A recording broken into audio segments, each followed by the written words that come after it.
नमस्कार दोस्तों, मैं सुरेंद्र सिंह आपका अपने चैनल एड्रोइड कॉम्पिटिटिव क्लासेस पे स्वागत करता हूं। तो दोस्तों, सबसे पहली ज़रूरी चीज़ भाई, जो सीजीएल का नोटिफिकेशन है, सीजीएल 2024 का नोटिफिकेशन है, वो भाई आ चुका है। और जिसका भाई आपको काफ़ी वक्त से इंतज़ार भी था। और सबसे अच्छी बात है कि भाई अच्छी खासी वैकेंसी के साथ ये भाई फॉर्म इशू हुआ है। मतलब कि देखा जाए तो एनुअली जो वैकेंसी आती थी उसका लगभग 2 गुना इतनी वैकेंसी आई है। यानी कि आपके भाई सेलेक्ट होने के चांसेस यहाँ पर क्या हो गए, डबल हो गए। यानी कि जो भी बच्चे पहले कट ऑफ के अराउंड रह जाते थे उनके लिए तो भाई बेहतरीन मौका है। जो तैयारी करने के बाद कुछ मार्क्स ही रह जाते थे उनके लिए तो बेहतरीन मौका है भाई। तो वो तो इस मौके को जाने मत देना। ठीक है। तो बात करते हैं भाई, जो भी इससे डिटेल है, जो भी संबंधित जानकारियां हैं जो आप एक स्टूडेंट को चाहिए कि हम भाई एटलीस्ट बेसिक जानकारी पता हो, तो सारी जानकारी हम यहाँ पे डिटेल में पढ़ने वाले हैं। ठीक है। तो आइए देखते हैं भाई क्या कुछ है। तो ये सबसे पहले बात करें ऑफिशियल जो नोटिफिकेशन है एसएससी का, वो कुछ इस प्रकार से है। अगर हम बात करें कि जो आपका फॉर्म की जो डेट है, फॉर्म की जो डेट है आपके सामने है, वो है 24 जून से लेके 24 जुलाई, मतलब पूरा एक महीना है भाई आपके पास अपने एक फॉर्म को फिल करने के लिए। अगर हम बात करें लास्ट डेट जो है वो आपका क्या है, 24 जुलाई, वो भी 11 बजे रात तक आप अप्लाई कर सकते हो। और बात करें अगर हम ऑनलाइन फीस पेमेंट की, तो वो है 25 जुलाई, ये भी रात के 11 बजे तक है। उसके अलावा अगर मान लीजिए कि आपने फॉर्म फिल किया, कोई गलतियां हो जाती हैं आपसे, तो भाई क्या है उसके लिए, 10 अगस्त और 11 अगस्त रात 11 बजे तक आप अपने भाई जो भी करेक्शन आपने करना है, जो गलतियां हो गई हैं वो आपने यहाँ करनी है। और ये थोड़ा सा चार्जेबल होता है, उसका भी हम अभी डिस्कशन करेंगे। अगर हम बात करें भाई एग्ज़ाम की, महत्वपूर्ण चीज़ ये भी है कि भाई एग्ज़ाम कब होंगे, कितना वक्त है हमारे पास नोटिफिकेशन के बाद। तो सितंबर और अक्टूबर में ऐसा मेंशन किया गया। मान लीजिए कि मिड सितंबर के बाद, यानी कि 15 सितंबर के बाद आपका एग्ज़ाम कभी भी शुरू हो सकते हैं। और अगर हम ये देखें कि आज से कितना टाइम बचा हुआ है, तो लगभग भाई आपके सामने 2.5 महीने का टाइम बचता है। लगभग 75 दिन आप मान के चलिए कि आपके पास 75 से 80 दिन का वक्त बचा हुआ है। और टीयर 2 की बात करें तो दिसंबर में, यानी कि कुल मिला के अगर हम आज से बात करें तो लगभग 6 महीने में आप अपने लिए एक जॉब सुनिश्चित कर सकते हैं। मतलब 6 महीने अगर आपने डेडिकेटली भाई अपने स्टडी को दे दिया, जिनकी प्रिपरेशन थोड़ी अच्छी है, जिन्होंने पहले की हुई है, अगर उन्हें थोड़ा सा नरिश कर लिया, तो भाई एक जॉब आपकी, एक सीट कंफर्म है, ये यकीन मानिए। और वैकेंसी भी अच्छी खासी है, तो संभावना भी ज़्यादा रहती है। ठीक है। आइए थोड़ा सा और देखते हैं। तो ये आपके सामने नंबर ऑफ वैकेंसी है। ठीक है भाई, देख सकते हो अपने आप में काफ़ी नंबर ऑफ वैकेंसी जो है बहुत ज़्यादा है, 17,727। सुन के ही काफ़ी भारी भरकम सा लगता है। ठीक है, क्योंकि इतनी वैकेंसी जनरली देखने को नहीं मिलती। अगर हम बात करें एज लिमिट की, तो एज लिमिट जो आपकी कंसीडर की गई है वो 1 अगस्त 2024 को, यानी कि जो भी बच्चा अपनी एज लिमिट काउंट करेगा वो 1 अगस्त को अपना बेस मान के करेगा। 1 अगस्त से आपने चीज़ों को देखना है कि हाँ, मैं अपने एज के दायरे में आ रहा हूँ या नहीं आ रहा। ठीक है। वहाँ पे यही बात इन्होंने मेंशन की, अगर कोई मान लीजिए 18 से 27 साल वाली पोस्ट है, तो वो व्यक्ति भाई 1 अगस्त 2006 से 2006 के बाद का नहीं होना चाहिए। ठीक है ना, इससे बाद का नहीं होना चाहिए और इससे पहले का नहीं होना चाहिए। और सेम वैसे अगर मान लीजिए 20 से 30 वालों की बात करें, तो उनके लिए ये वाली डेट है, इनके बीच में होना चाहिए। फिर 18 से मान लीजिए 30 वाले हैं, तो उनके लिए ये डेट मेंशन की गई है। और 18 से 32 है, तो उनके लिए ये वाली डेट मेंशन की गई कि इनके बीच में आपने रहना है। कुल मिला के इन शॉर्ट आप ये याद रखिए, 1 अगस्त को अपनी एज निकालनी है। जिस पोस्ट के लिए अप्लाई कर रहे हो उस पोस्ट में आप कवर होने चाहिए। बस इतना सा लॉजिक आप याद रखो। एज रिलैक्सेशन की बात करें कि भाई किन को कितनी छूट मिलती है एज में, तो भाई जो SC ST हैं, जिनके पास रिजर्वेशन है, उनको 5 साल का यहाँ पे एज लिमिट में छूट मिलेगी। OBC वालों को 3 साल। मान लीजिए जो भाई आपके पास फिजिकली वीक हैं और अनरिजर्व कैटेगरी के, उनके लिए 10 साल है। और मान लीजिए भाई फिजिकली हैं और OBC कैटेगरी में आते हैं तो 13 साल, फिजिकली हैं, SC ST हैं, तो भाई 15 साल का यहाँ पर उनको छूट मिलती है। एक्स सर्विस मैन की बात करें तो क्या है कि जितना भी उन्होंने सर्व किया उसमें से 3 साल माइनस करके उतनी छूट उनको यहाँ पे मिल जाएगी। ठीक है। अब उसके बाद बात करें कि भाई जो एजुकेशनल क्वालिफिकेशन है, यानी कि वो फिर से आपने कब कंसीडर करना है, डेट बहुत इंपॉर्टेंट है। क्रूशियल डेट जो है वो आपकी 1 अगस्त है। इस तारीख को आपके पास भाई अपने डॉक्यूमेंट वगैरह सारे रेडी होने चाहिए। डॉक्यूमेंट की बात करें तो वही आपके पास भाई डिग्री वगैरह होनी चाहिए, आपकी मार्कशीट होनी चाहिए, और आपके पास अगर कोई सर्टिफिकेट है आपके पास OBC SC ST, तो इस तारीख से पहले पहले का होना चाहिए। तो यहाँ पे एक पोस्ट की बात करें जूनियर स्टैटिस्टिकल ऑफिसर, तो भाई इसमें क्या होना चाहिए, आपके पास भाई बैचलर डिग्री होनी चाहिए, या फिर आपके पास 60% marks in mathematics 12th level पे होना चाहिए, या फिर बैचलर डिग्री में क्या होना चाहिए, स्टैटिक्स आपके पास एक सब्जेक्ट होना चाहिए, तभी आप इसके लिए अप्लाई कर सकते हैं। उसके बाद बात करें स्टैटिस्टिकल इन्वेस्टिगेटर ग्रेड 2 की बात करें, तो इसमें क्या होना चाहिए, तो आपके पास स्टैटिस्टिक्स एक सब्जेक्ट होना चाहिए, ठीक है ना, वो भी 3 साल या फिर 6 सेमेस्टर, जहाँ पे सेमेस्टर वाइज है तो वहाँ पे 6 के 6 सेमेस्टर में आपके पास स्टैटिक सब्जेक्ट होना चाहिए, तभी आप इस पोस्ट के लिए एलिजिबल हैं। उसके अलावा बात करें कि ये वाली जो नई पोस्ट आपके एनएचआरसी की आई है, इसकी अगर हम बात करें तो बैचलर डिग्री होनी चाहिए, ठीक है। उसके बाद 1 ईयर का आपके पास क्या होना चाहिए, एक्सपीरियंस होना चाहिए, ठीक है, रिसर्च एक्सपीरियंस होना चाहिए किसी भी रिकग्नाइज्ड यूनिवर्सिटी में, या और डिग्री इन लॉ, यानी कि आपके पास डिग्री होनी चाहिए, या फिर human rights from a recognised university, ठीक है। तो इस फील्ड में आपके पास एक डिग्री होनी चाहिए। उसके बाद बात करें जितनी पोस्ट रहेगी जो जनरली आप सुनते हैं, यानी कि इनकम टैक्स, एक्साइज, उसके अलावा CSS, IB, यानी कि जो जनरली पोस्ट आप सुनते हैं आसपास, तो उन सब पोस्ट के लिए आपके पास सिर्फ और सिर्फ क्या होनी चाहिए, बैचलर डिग्री होनी चाहिए, बाकी और कुछ खास इसमें नहीं मांगा गया। तो ये तो भाई बहुत कोई हायर क्वालिफिकेशन मांगते भी नहीं है, सिर्फ आपके पास बैचलर डिग्री होनी चाहिए, ठीक है।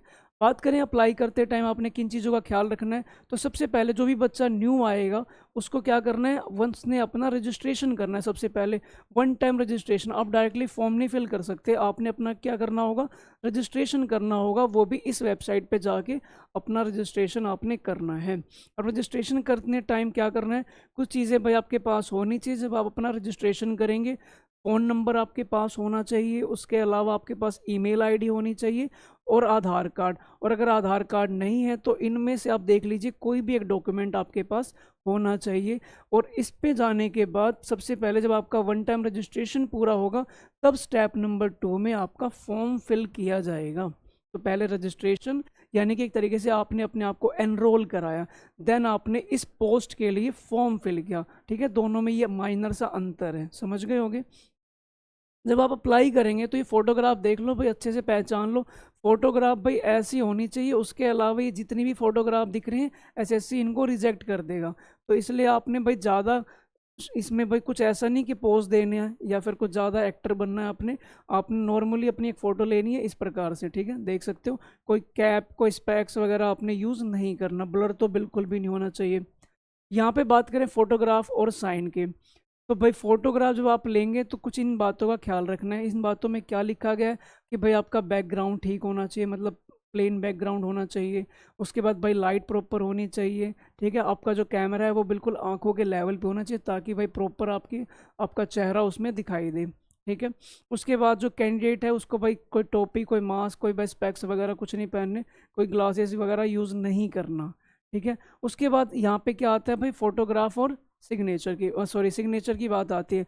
तो जो सिग्नेचर है वो आपने याद रखना है, एक तो फॉर्मेट याद रखना है कि JPEG फॉर्मेट या फिर JPG फॉर्मेट होना चाहिए।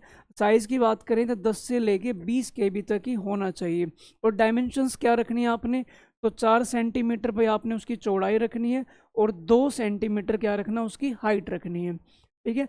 ब्लर बिल्कुल ना हो, इस बात का खास ख्याल रखना है कि भाई ब्लर फोटोग्राफ आपके एक्सेप्ट नहीं की जाएंगी। तो बेवजह ऐसा ना हो कि आप छोटी सी गलती की वजह से आपका फॉर्म ही रिजेक्ट हो जाए।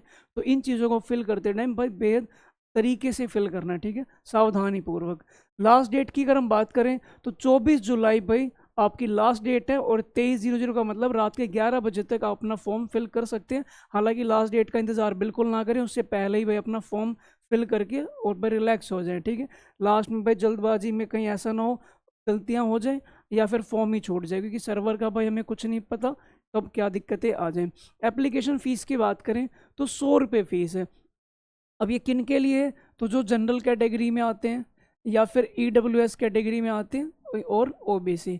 तो सामान्य तौर पे समझें कि ये 3 कैटेगरी हैं जिनके लिए 100 रुपये का चार्जर अमाउंट रखा गया, फीस रखी गई है। अदरवाइज इसके लिए सारी भाई जो भी इसके अलावा बच जाते हैं सबके लिए माफ़ है, ठीक है। बिल्कुल मौज लीजिए भाई, बिल्कुल फ्री है। ऑनलाइन फीस जो है वो भाई आप ऑनलाइन क्या पे कर सकते हैं, कब तक, 25 जुलाई। 24 जुलाई आपके भाई फॉर्म भरने की डेट है, 25 जुलाई यानी कि एक दिन का वक्त आपको और दिया जाएगा कि आप अपनी फ़ीस भर दीजिए, ठीक है। उसके बाद अगर हम बात करें तो भाई क्या है, करेक्शन के लिए जो 2 दिन का वक्त मिलेगा, अगर आपने फॉर्म भरते टाइम कुछ गलती की या कोई भी इन्फॉर्मेशन रह गई तो आपके लिए 2 दिन का वक्त मिलेगा, ठीक है। 10 अगस्त और 11 अगस्त 2 दिन आपके लिए टाइम रहेगा। अगर आप पहली बार करेक्शन करवा रहे हैं तो 200 रुपये का आपको अमाउंट पे करना होगा, और बाई चांस आपको लगता है कि अभी कुछ और भी गलतियां रह गई हैं तो अगर आप सेकेंड टाइम कराते हो तो फिर भाई आपको 500 रुपये का यहाँ पे अमाउंट देना पड़ेगा, ठीक है। ये बात भी समझ में आती है। हालांकि पहली बार में तुम कर दोगे, मुझे यकीन है ज़्यादा गड़बड़ नहीं करोगे आप। अब बात करें एग्जामिनेशन की, तो सबसे ज़रूरी चीज़ तो फिलहाल प्री की बात करें यानी कि टीयर 1 की बात करें, वही महत्वपूर्ण है। सबसे पहले तो आपने उसी का सामना करना है।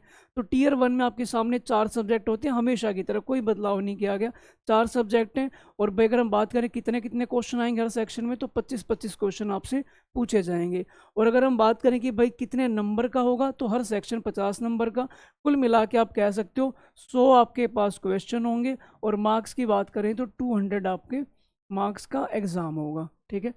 और टाइम की बात करें तो 60 मिनट आपको टाइम मिलेगा। 60 मिनट में आपने अपने 100 क्वेश्चन पूरे करने हैं।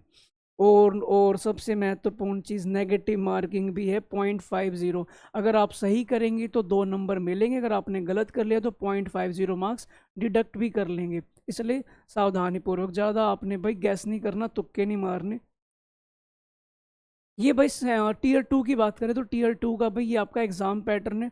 अब टीयर 2 में आपने ध्यान रखना है क्या, तो टीयर 2 में भाई आप 2 बार एंट्री करते हैं, 2 आपके सेशन होते हैं। एक सेशन 1 है और एक आपका सेशन 2 है, यानी कि 2 बार आप वहाँ पर एंट्री करते हो। पहली बार जब आप एंट्री करेंगे तो वहाँ पर क्या होगा, सेक्शन है, सेक्शन 1, सेक्शन 2, सेक्शन 3, यानी कि आपका जो पहली बार में आप एंटर करते हैं तो 3 सेक्शन आपने फेस करने हैं हर सेक्शन में। इस सेक्शन में कितने पार्ट है, 2, मैथ और रीजनिंग। 30-30 क्वेश्चन आने हैं, 60 क्वेश्चन, एक क्वेश्चन 3 नंबर का, 180 नंबर का टोटल पेपर होगा। सेक्शन 2 की बात करें तो इंग्लिश को और जीए को रखा गया है। 45 क्वेश्चन आपके क्या है इंग्लिश के, और जीके की बात करें तो 25 सवाल, टोटल 70 क्वेश्चन, 210 नंबर का पेपर होगा ये, ठीक है।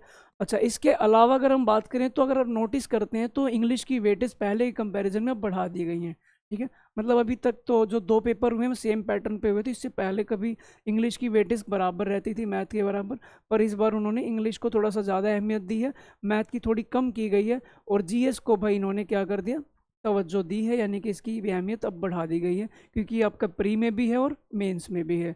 उसके बाद सेक्शन 3 ओपन होगा, 20 क्वेश्चन होंगे, और ये 3 नंबर का एक सवाल होगा, 60 नंबर का अगेन होगा। ध्यान रखना इसके लिए टाइमिंग क्या है, 15 मिनट। ये हालांकि मार्क्स नहीं जोड़ते, आपकी क्वालिफाइंग नेचर है, पर आपने अटैम्प्ट तो करना ही पड़ेगा। उसके बाद भाई आप क्या होगा, एग्जिट हो जाओगे। देन उसके बाद दोबारा से आपकी एंट्री होगी सेशन 2 के लिए।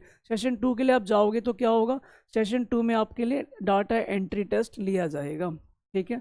तो ये आपका रहेगा नॉर्मली। अगर कोई बच्चा स्टैटिक्स का पेपर देना चाहता है, जब स्टैटिक्स के लिए एलिजिबल होगा वो, तो पेपर 2 कहलाएगा। स्टैटिक्स किसी अगले दिन पेपर होगा, 100 नंबर का आपका यहाँ पे 100 क्वेश्चन होंगे, 2 नंबर का एक सवाल आएगा, 200 नंबर, टाइमिंग आपकी होगी 2 घंटे की, ठीक है। इन सब में अगर हम बात करें तो भाई अब इसमें नेगेटिव मार्किंग ऑब्वियस ही बात है, लेकिन इसमें नेगेटिव मार्किंग ज़्यादा है। प्री वाले की बात करें तो 1/4 की नेगेटिव मार्किंग है, और अगर हम इसकी बात करते हैं तो 1 नंबर यहाँ पर आपके गलत क्वेश्चन के कट हो जाएंगे। आई बात समझ में, यानी कि इसमें नेगेटिव मार्किंग 1/3 की है, ज़्यादा की है। प्री में आपका 1/4 की नेगेटिव मार्किंग है, ठीक है। तो ये भाई उस जो भी आपकी नोटिफिकेशन मैंने समझाया आपको, उसका ही टोटल क्रक्स है। आप इस चीज़ को नॉर्मली बस याद रखो, ठीक है, ज़्यादा कुछ आपने आवश्यकता नहीं है। यानी कि लास्ट डेट की बात करें तो 24 जुलाई है, और 24 जून से ये भाई आपका फॉर्म स्टार्ट हो चुका है। फीस की बात करें तो 25 जुलाई है। करेक्शन आप कर सकते हैं 2 दिन, 10 और 11 दिन, अगर गलती हो जाती है तो। एग्ज़ाम की बात करें, पेपर 1 जो है आपका वो सितंबर अक्टूबर में होगा, मिड सितंबर के बाद ही होगा। एज लिमिट जो है 18 से 32 साल के जो भी व्यक्ति हैं वो अप्लाई कर सकते हैं बड़े आराम से, ठीक है। उसके अलावा जो भी बेनिफिट है एज लिमिट का, वो आपके जिस कैटेगरी में आते हैं वो आप देख सकते हो, जो मैंने समझा रखा है। ग्रेजुएशन तो भाई चाहिए ही चाहिए, इसके अलावा तो फॉर्म ही नहीं भर सकते। फीस की बात करें तो क्या है, जनरल ओबीसी ईडब्ल्यूएस इनको 100 रुपये का अमाउंट पे करना है, बाकी सभी के लिए फ्री एग्जाम टाइम, उनको कुछ भी पे नहीं करना। एग्ज़ाम मतलब सिलेक्शन कैसे होगा, यानी कि आप भाई कैसे एक एस्पिरेंट से लेकर ऑफिसर तक पहुंचेंगे, तो आपने क्या करना है, टीयर 1 देना है जो कि क्वालिफाइंग है। बस आपने पास करना है। टीयर 2 के मार्क्स आपने यहाँ पर ऐड करने होते हैं, यानी कि जो भी आपने अपना जलवा दिखाना है वो टीयर 2 में ही दिखाना होता है। स्किल टेस्ट भाई फिर से आपका ये क्वालिफाइंग होता है, पर स्किल टेस्ट तो आपने देना है, टाइपिंग वगैरह। एग्ज़ाम आपका ऑनलाइन कंप्यूटर पे लिया जाएगा, एमसीक्यू टाइप क्वेश्चंस होंगे, ठीक है। तो ये भाई आपकी पूरी डिटेल थी। उम्मीद है बहुत अच्छे से सारी चीज़ें आपको समझ में आ गई होंगी, ठीक है। कोई सवाल आपके मन में नहीं होगा, ठीक है। कुल मिला के सारा मसला ये है कि भाई आपने अपनी तैयारी अच्छे से करनी है, फॉर्म भरना है, तैयारी अच्छे से करनी है, एग्ज़ाम में स्ट्रेटेजी के साथ एग्ज़ाम देना है, ठीक है।